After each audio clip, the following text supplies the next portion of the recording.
mas você é um cara querido. Então, estou aqui tenso, nervoso, mas, como dizem, respira fundo e vai, né? É isso aí. Ótimo, vamos lá? Bora! Vamos, vamos. Destes mestres que possuem fala mansa, como todo mineiro de respeito, ele convence por meio de uma ferramenta incontestável, a do conhecimento. Através dela, ele é rodeado por sabedoria e afeto.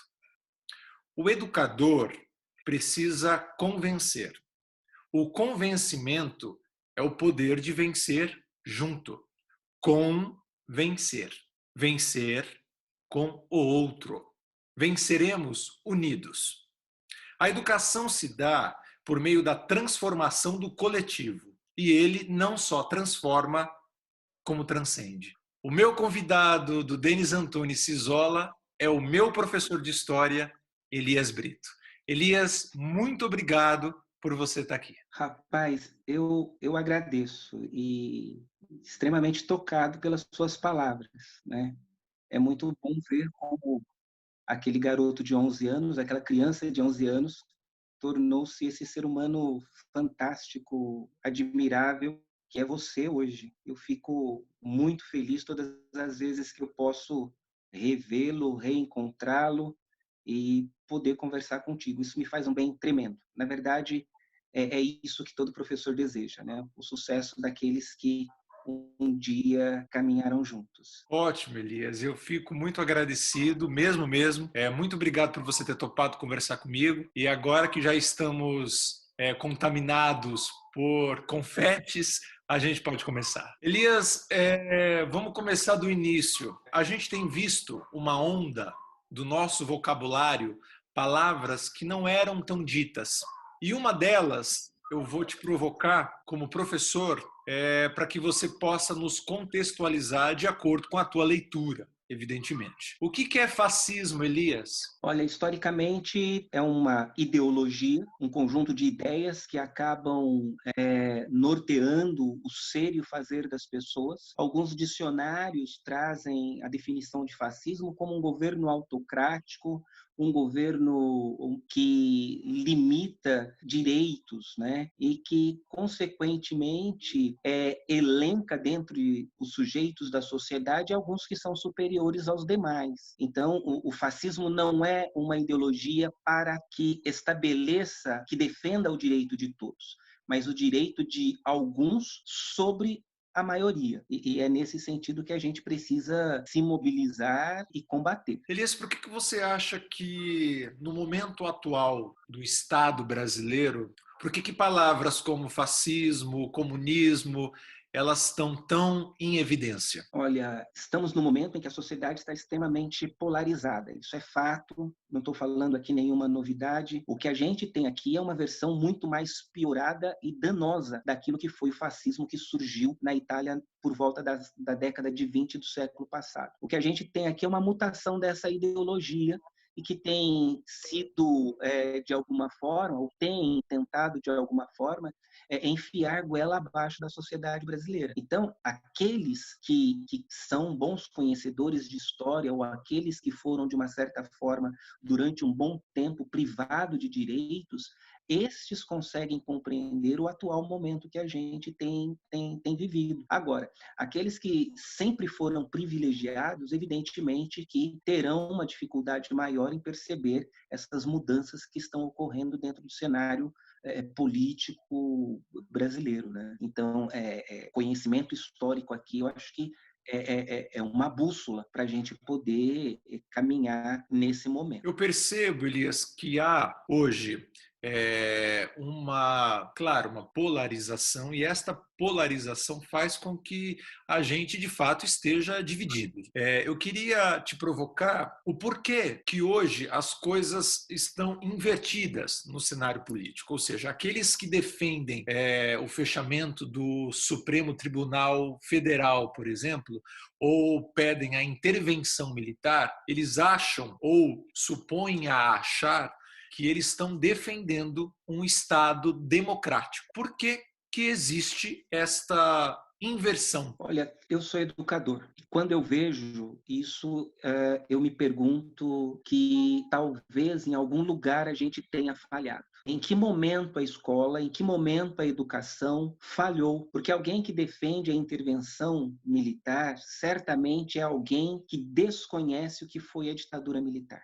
Alguém que confunde democracia com ditadura ou liberdade de expressão com ameaça, com coisas do gênero, é certamente alguém que não conhece de fato o significado das coisas. Essa confusão ela vem de fato pela ignorância. E muitas das informações que a gente tem visto e tem tido acesso hoje são informações falaciosas, né? Tá aí o inquérito das fake news, a investigação toda, que vem provar isso, né? É muito complicado quando a gente vive em uma sociedade que a gente precisa explicar o óbvio. Olha, a Terra não é plana. Olha, a ciência ela precisa ser levada em consideração. Olha, a ditadura foi um período tenebroso na história do país, as pessoas foram assassinadas, as pessoas foram perseguidas. Olha, ser democrático é conseguir conviver com o dissenso, é você conseguir conviver com o contraditório, é você poder respeitar a opinião do outro. É muito triste quando a gente precisa repetir o óbvio diversas vezes. E a inquietação é essa, né? Em que momento a educação falhou, se é que a escola falhou em algum momento, porque é de uma absoluta ignorância, é de um absoluto desconhecimento. A frase que o atual presidente tanto diz, né? Conhecereis a verdade vos libertará, só teria sentido se ela de fato libertasse as pessoas dessa ignorância ou dessa caverna que elas estão postas já há tanto tempo. Elias, eu percebo, eu tenho uma leitura e ela pode ser equivocada e eu quero jogá-la para você, para que você tente me dar este discernimento, já que me destes desde os meus 11 anos de idade. Como que você enxerga esta bancada evangélica junto a este governo? Eu percebo que há uma resistência à ciência, à cultura, ao saber. E como se dá este paralelo desta renúncia ao conhecimento, à informação, como que você relaciona ela com a religião? Olha só, pensar aqui o universo religioso ele é por demais complexo, né? Se a gente pensar o universo cristão, por exemplo, nós temos cristãos católicos, cristãos ortodoxos, cristãos protestantes reformados, né, históricos. Nós temos os pentecostais, os neopentecostais e ainda nós temos os para-evangélicos. Então, sociologicamente, a grosso modo, o que nós temos é essa classificação. Então, não dá para a gente olhar para o universo religioso e homogeneizar, porque é um universo muito heterogêneo. Dentro desse universo heterogêneo religioso, nós temos aqueles que são absolutamente contrários a esta manifestação distorcida do que é o cristianismo na sua essência. Não caberia, por exemplo, nessa relação perniciosa da bancada evangélica com o atual Estado ou governo brasileiro, por exemplo, o Sermão do Monte. Não cai bem, bem-aventurados aqueles que clamam por justiça, porque deles herdarão o reino dos céus. Né? Quer dizer, tem injustiçado. Não cairia bem pensar nos profetas menores, os chamados profetas que falavam justiça social, e dentro da história judaica, eram os caras que falavam para o governo, olha, você está sendo autoritário, olha, você está aumentando os impostos. Né? Quer dizer, não cairia bem todo esse discurso judaico-cristão nessa relação que eu disse entre essa bancada dita evangélica com o governo, porque é uma relação muito perniciosa e bastante distante daquilo que os chamados textos sagrados dizem. Mas existem aí alguns teóricos que nos ajudam a pensar, por exemplo, essa relação mercadológica das igrejas, de algumas igrejas neopentecostais, por exemplo, com o atual governo. Se a gente pensar a história das religiões no Brasil, há a ideia de que a religião que está atrelada ao governo, ela se torna hegemônica. E isso aconteceu, por exemplo, com o cristianismo católico durante séculos na história do Brasil. Hoje, o que a gente tem percebido é essa inversão. Você tem os dados apresentando o crescimento do número de cristãos evangélicos muito grande, é uma turma que está em ascensão, é uma turma que, através da sua relação política, conseguiu, de alguma forma, chegar ao poder, negociar poder político pelo chamado voto de cabresto, porque determinadas igrejas, elas induzem ou orientam todo o seu rebanho ou toda a sua membresia a votar no candidato A, B ou C, e é claro que aí há uma relação de troca. O Bourdieu, por exemplo, ele tem alguns textos que falam desse comércio simbólico, dessa troca simbólica que ocorre entre as instituições religiosas e o Estado. Então, tudo indica que essa disputa ainda vai ficar muito mais acirrada, não é? O território religioso é um território em disputa. Então, você tem uma disputa de parte do grupo dito evangélico, ainda com o catolicismo apostólico romano, mas essa mesma disputa que acontece para fora acontece entre os evangélicos. Então, você também tem aqui grupos antagônicos dentro do universo religioso dito evangélico. Elias, temos quadros neste programa e eu interrompo o nosso primeiro bloco para que a gente possa esfriar um pouco a cabeça. Bora lá para o nosso primeiro quadro? Sim, vamos lá. Elias, o quadro é simples e muito rico, que é uma espécie de esquete escolar. Eu te proponho 2 pontos e você fica com o ponto que você quiser. É o nosso famoso ping-pong. Esquete escolar com Elias Brito. Geografia ou história, Elias? História. Minas ou São Paulo? Olha, eu prefiro as montanhas de Minas, o sotaque mineiro. Minha família toda está lá. Minas, sem sombra de dúvidas. Café ou vinho? Rapaz, eis uma decisão difícil. Café. Com religião ou sem religião, Elias? Sem religião. Música ou silêncio? Música sempre. Com gente ou sem gente? Com gente. Em sala de aula, eu? Me realizo. Privado ou público? Rapaz, privado. A educação é? Libertária. E para finalizar, eu sou? Um aprendiz. Elias, como é ser um educador preto no Brasil? Ser um educador preto no Brasil é desafiador por todas as questões do racismo estrutural. Eu trabalhei durante um bom tempo numa instituição privada onde havia apenas 3 professores negros. E você é constantemente cobrado a, se não ser o melhor, a ser um dos melhores, a se destacar o tempo todo. Ser um educador negro nesse país passa também pela dificuldade no acesso à própria formação. Aqueles professores que conseguem ir para além da graduação são pessoas, não sei se o termo correto seria privilegiadas, mas num país como o nosso, todos aqueles que conseguem destacar-se nessa função são super vencedores. Não é algo fácil, é uma questão de luta constante, não há descanso. Elias, o segundo quadro do programa é análise de texto. Eu escolhi previamente alguns textos, especialmente para você, e você brevemente vai fazer a tua análise sobre eles. Vamos lá. Primeiro texto, Elias, abre aspas. Ninguém educa ninguém. Ninguém educa a si mesmo. Os homens se educam entre si, mediatizados pelo mundo. Fecha aspas. Esta frase é do nosso, talvez, da nossa referência em educação, que ultimamente também tem sido bastante atacado. Paulo Freire. Elias, analise esta frase. Olha só, Paulo Freire, um dos ícones da educação brasileira, um dos grandes nomes, quiçá o principal nome da educação brasileira. ele que diz que a educação tem que ser uma prática de liberdade, uma prática liberdade. Talvez a gente não devesse esperar muita coisa desse governo em relação ao Paulo Freire. Ele pregava absolutamente tudo que contraria o que está posto. Quando ele diz que, olha, ninguém educa ninguém, essa educação ela é construída coletivamente.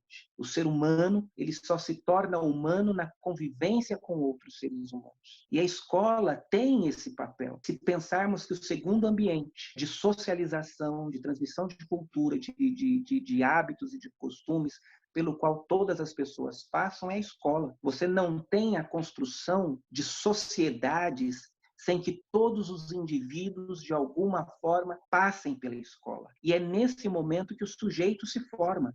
Ele se forma no seu convívio com o outro. Ele se forma no cuidado que ele aprende a ter com o outro e, consequentemente, ele também é cuidado pelo outro. Aquilo que nós somos, de alguma forma, está relacionado com o contexto no qual nós vivemos. A minha visão de mundo, ela é norteada, balizada pelos valores que eu recebo desse mundo e, ao mesmo tempo, da leitura que eu faço desse mundo. Nesse sentido, Paulo Freire é mais do que mestre. Ótima leitura.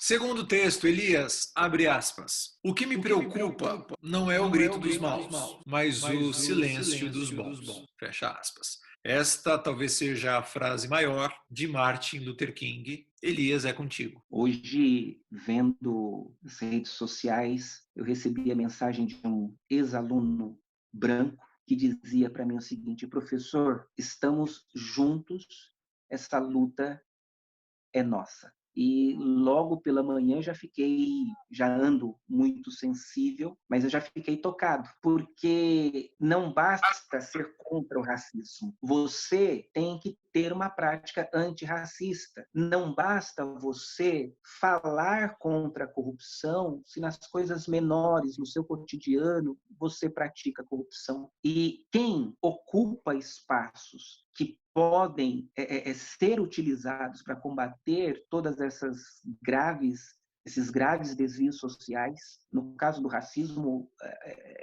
a gente pode aqui pensar numa patologia social, mas aqueles que sempre foram privilegiados, aqueles que sempre ocuparam um espaço favorável a si, precisa se posicionar e precisa agir. A gente discute racismo, quer dizer, o racismo deveria ser discutido com brancos. Que a gente fala em racismo, logo vem à mente da gente a pessoa negra, mas o negro é vítima. Então a gente desconstrói o racismo na outra ponta, com quem pratica o racismo. A gente discute feminismo e a gente pensa na mulher, mas o feminismo ele surge por conta da postura machista. Então a gente tem que discutir feminismo com macho, com os homens. A gente precisa começar essa desconstrução na outra ponta. E as pessoas que ocupam espaços privilegiados, elas precisam compreender o papel que elas possuem nesse processo de transformação. Elas precisam falar, elas não podem se omitir diante desses movimentos antirracistas que estão acontecendo nos Estados Unidos. A gente tem visto várias cenas, né? Mas nada é mais potente do que ver pessoas brancas se posicionando na frente de pessoas negras diante do avanço dos policiais americanos. É muito mais do que saber a dor do outro. É você fazer algo na direção do outro. É você ter consciência de que durante anos você foi privilegiado. A sociedade ela é formatada para que pessoas não negras, melhor dizendo, a sociedade funciona melhor para pessoas não negras, porque essa sociedade ela foi pensada para pessoas não negras. Nesse sentido, a gente precisa desconstruir, a gente precisa transformar essa sociedade de alguma forma. Maravilhoso. Terceiro e último texto, Elias, abre aspas. Acredito hoje que a minha conduta está de acordo com a vontade do Criador Todo-Poderoso. Fecha aspas. Esta frase foi dita por Adolf Hitler. Elias, é com você. Eu estou aqui pensando na bancada evangélica, né? Essa é uma frase que caberia para aquele grupo. Essa é uma frase que ficaria que ficaria boa, entre aspas, na boca de muitos líderes religiosos, não é? Eu estou aqui pensando na visão que as pessoas têm do sagrado. Até que ponto a religião, e aqui volto a insistir naquele caráter polissêmico do universo religioso, que é um universo extremamente heterogêneo e que não dá para a gente tratar tudo como se fosse um bloco. As instituições, elas têm visões diferentes sobre o sagrado. As pessoas, elas individualizaram a sua leitura sobre o sagrado de maneira tal que o sagrado hoje ele não norteia, mas ele justifica alguns comportamentos. E aí você tem todo um discurso que vai, um discurso religioso, ideológico, que vai abarcar apoio, poder político, e uma série de pessoas acabam, então, tendo alguns dogmas como diretrizes da própria vida, né? Quando a gente escuta alguém falando, olha, Deus acima de todos, o Brasil acima de todos e Deus acima de tudo, alguma coisa assim, você encontra dentro do universo religioso muita gente que ainda acredita no seguinte, olha, mas os governantes não foram escolhidos por Deus? Se é ele que é o presidente, então ele, né, eu devo obediência a ele porque ele foi escolhido pelo sagrado. Mas que sagrado é esse, né? Ou que Deus é esse que escolhe alguém que prejudique tantas pessoas? Então essa reflexão ela é extremamente necessária, mas ela encontra ainda, infelizmente, um respaldo muito forte dentro do universo religioso, né? Que conhecimento é esse que liberta? Elias, gostaria de voltar para o assunto da. Bom, a gente tem falado numa mesma fonte, né? Que é a forma como a gente vive, não deixa de ser um ato político e, de certa forma, isso também passa pela transformação que a educação nos causa, ou a falta dela nos arremete.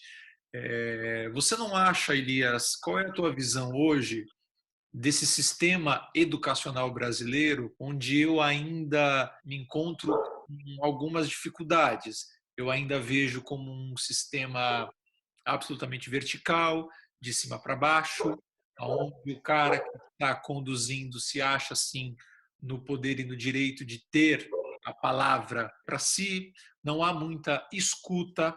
A escola hoje, ao meu ver, é mais um lugar onde você não educa, e sim você adestra, onde o nosso sistema de matérias é chamado de grade. Eu não consigo entender isso, porque esta referência de aprisionamento. E eu também fico questionando se na escola hoje exista o social voltado para as ofensas, o preconceito, do que propriamente a junção do coletivo e a harmonia do grupo. Como que você enxerga esse sistema educacional hoje no nosso país? Olha, Denis, evidentemente que o que está posto precisa de mudanças. Isso é fato. Precisamos de um olhar melhor para o fazer da escola. Como eu disse anteriormente, em todas as sociedades, todos os sujeitos, todos os indivíduos, obrigatoriamente precisam passar pelo ambiente escolar. E aí nós precisamos nos perguntar o seguinte, né? Para que eu educo?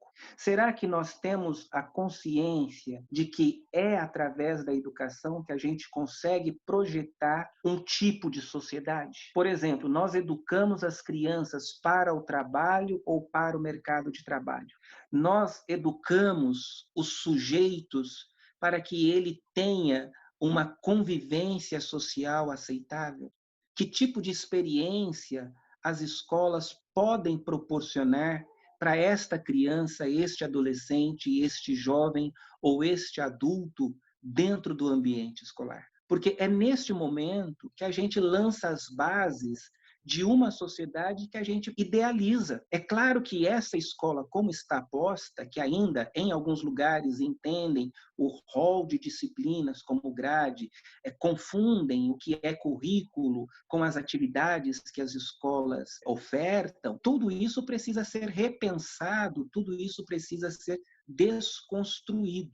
Mas algo que a gente não pode abrir mão, Denis, é da educação pública. A gente precisa pensar a educação pública, a gente precisa priorizar um sujeito, e que há pouco tempo eu aprendi a chamá-lo de um sujeito de direitos. Estas pessoas que passam pelas escolas, elas precisam saber quais são os direitos que elas possuem. Eu não vou aqui falar da questão dos deveres, isso sempre me falam, né? Olha, mas o sujeito de direito, ele precisa saber que ele tem deveres. Na verdade, a gente nasce e o primeiro contato que a gente tem são com os deveres.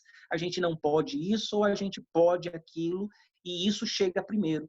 Mas nós geralmente não temos contato com os direitos que nós temos. Ou seja, a educação, ela é um direito e ela precisa ser defendida na sua integralidade. Hoje eu sou professor da rede pública, defendo com unhas e dentes a rede pública, entendo, né, a educação pública, eu entendo que ela possui problemas, mas eu entendo que ela ainda oferta a educação a uma quantidade enorme de pessoas que não teriam acesso se não fosse através da educação pública. Esses direitos precisam ser explicitados, esses direitos eles precisam ser ditos a estas crianças, elas precisam saber como reivindicá-los, porque só assim a realidade delas poderá ser transformada. Eu tenho estudado ultimamente duas questões, né, que é a educação em direitos humanos. Isso tem um pouco a ver com o que você coloca no final da sua pergunta, né? Se eu educo em direitos humanos, eu estou ensinando esse garoto que o outro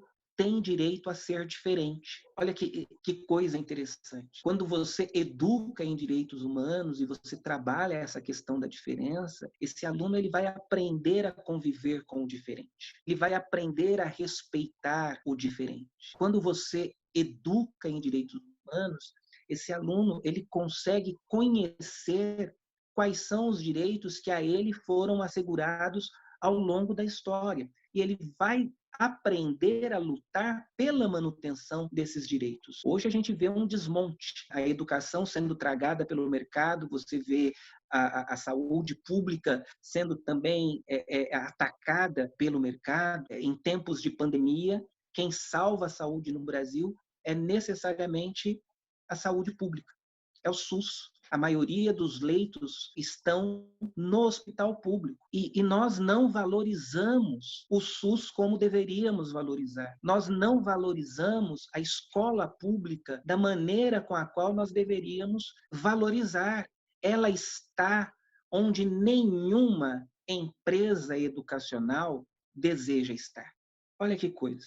E a educação precisa ser defendida enquanto um direito para todos. Para que eu educo essa criança, esse adolescente e esse jovem? Que sociedade eu desejo no futuro? A educação nos ajuda a caminhar nesse sentido. Concordo, Elias, concordo, assino embaixo e também me encanta ver que alguém como você ainda consegue chegar em lugares onde, parafraseando você, estas empresas de educação ainda não estão e talvez nem queiram estar. Que isso continue, que você possa ter mais alguns anos aí de força para que você consiga, de fato, seguir na transformação destes alunos, sobretudo dessas pessoas. Jogo do sim e jogo do não. Eu te provoco com algumas situações e você sabiamente diz apenas se sim ou se não. Fechado. Já tive vontade de matar um aluno? Sim. Já apliquei conteúdo questionável? Não. Trabalhei com gente na educação que desconhecia a educação? Sim. Improvisei conteúdo de última hora que não deu certo? Não. A pergunta que eu te faço para a gente finalizar este papo é: como é que a gente combate esta renúncia ao conhecimento? Como é que a gente luta contra esta bandeira à ignorância? Em primeiro lugar, a gente precisa se posicionar. Nós não temos tempo de temer a morte, como diria Gal Costa em Divino e Maravilhoso. O que é não ter tempo para temer a morte? A gente não pode temer dizer o que tem que ser dito no momento adequado. Não dá para ouvirmos falarem que, olha, não vacinem as crianças. Isso leva à morte. Nós precisamos nos posicionar, sim. Não dá para a gente ouvir o discurso de que a Terra é plana, quando a ciência e todos os outros mecanismos dizem o contrário. Não há discurso neutro, não há tempo para neutralidade. Como é que você combate o fascismo? É mostrando todos os problemas ou todas as atrocidades que esta ideologia já provocou e todos os males que ela tem provocado. Como é que você combate essa ignorância? É possibilitando, acho que, diálogos como esse que você proporciona. É dando visibilidade ao conhecimento sério e milenar produzido pela humanidade. É combatendo todo esse retrocesso, né? Vivemos um tempo em que a gente precisa dizer às pessoas, é claro que muito bem fundamentado e com bons argumentos, que determinados posicionamentos não contribuem para o bem coletivo, não contribuem para que os sujeitos tenham vida digna. A gente precisa saber muito bem qual é o nosso papel e de que maneira a gente pode contribuir para a melhoria da vida de todos aqueles que nos cercam. E isso em todos os espaços, né? Na sala de aula, a gente precisa lutar por justiça. Fora da sala de aula e nos outros espaços que cada um de nós ocupamos, a gente precisa defender aquilo que é bom para todos. Se é bom só para mim, é privilégio, não é direito.